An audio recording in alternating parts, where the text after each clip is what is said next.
You are nothing but a dead weight, Eliza. I divorced you because I wanted a partner, not a charity case. Those words echoed across the marble floors of the Grand Hyatt, silencing the room. Eliza stood frozen, clutching a tray of champagne, while the woman she once loved, Sarah, looked at her with pure disgust. Everyone was watching. The humiliation burned hotter than fire. At that moment, Eliza felt like her life was over.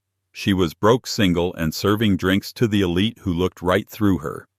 But she didn't know that just 3 hours later the tables wouldn't just turn, they would shatter. She wouldn't be serving the champagne anymore. She'd be drinking the world's most expensive vintage on a super yacht, holding the fate of her ex-wife's career in the palm of her hand. This is the story of how quickly karma strikes.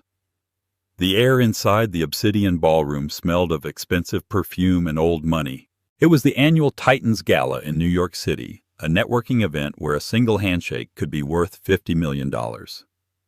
For Eliza Vance, however, it smelled like anxiety and minimum wage. Eliza adjusted her black vest, which was a size too big, and balanced the silver tray of crystal flutes. 2 years ago, Eliza had been an up-and-coming art curator in Soho. She had a gallery, a reputation, and a wife she adored. Then came the fire that, uninsured, destroyed her inventory, followed by the bankruptcy, and finally, the divorce papers. She moved through the crowd, invisible. That was the rule of catering. Be efficient. Be silent. Be invisible. "Excuse me, server. You missed a spot." The voice was sharp, familiar, and cold enough to freeze the blood in Eliza's veins. She turned slowly. Standing there, draped in a crimson Versace gown that cost more than Eliza's car, was Sarah, her ex-wife. Sarah looked impeccable. Her blonde hair was swept up in a chignon, diamonds glistening at her throat. Beside her stood a man Eliza recognized from the tabloids, Marcus Thorne, a venture capitalist known for buying companies and stripping them for parts. "Sarah," Eliza whispered, her grip tightening on the tray.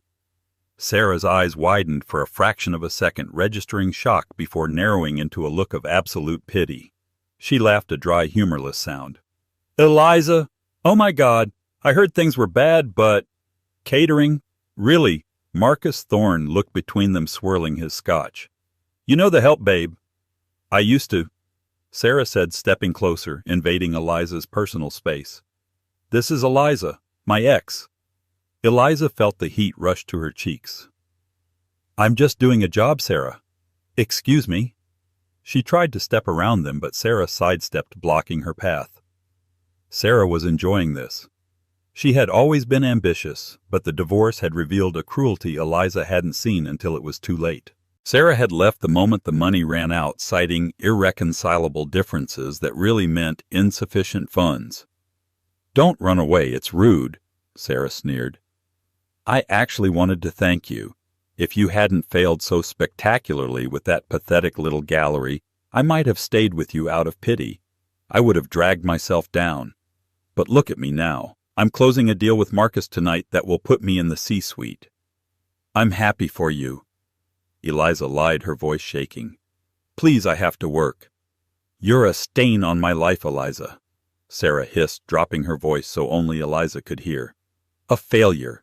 Look at you, serving drinks to the people who actually matter. You were never meant for this world. You're a bottom feeder." The cruelty was so physical it felt like a slap. Eliza's hand trembled. The tray tipped.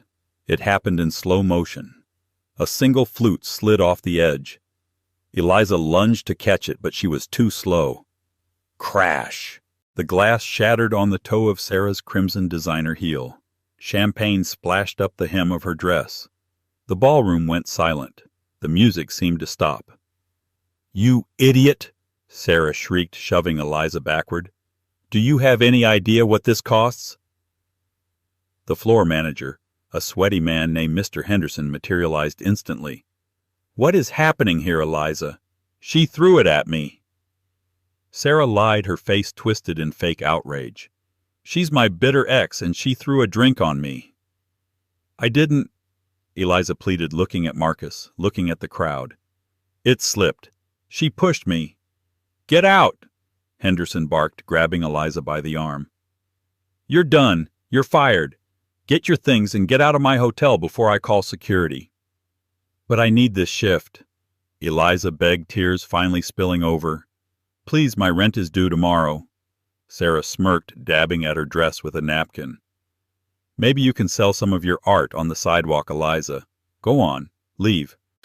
Humiliated, broken, and publicly shamed. Eliza stripped off her apron right there in the ballroom. She dropped it on the floor, turned her back on the laughing crowd, and ran. Eliza walked for 40 minutes, her feet blistering in the cheap black work shoes. It was November in New York, and the wind off the Hudson River cut through her thin white button-down shirt. She didn't have money for a cab, and she couldn't bear the subway crowds. She found herself walking along the Chelsea piers, aiming for a park bench near the marina where she could sit and cry in peace. The water was dark and choppy, reflecting the lights of the skyscrapers, the buildings where people like Sarah lived. Eliza sat on a cold concrete bench, putting her head in her hands. A failure. The word looped in her mind. A bottom feeder.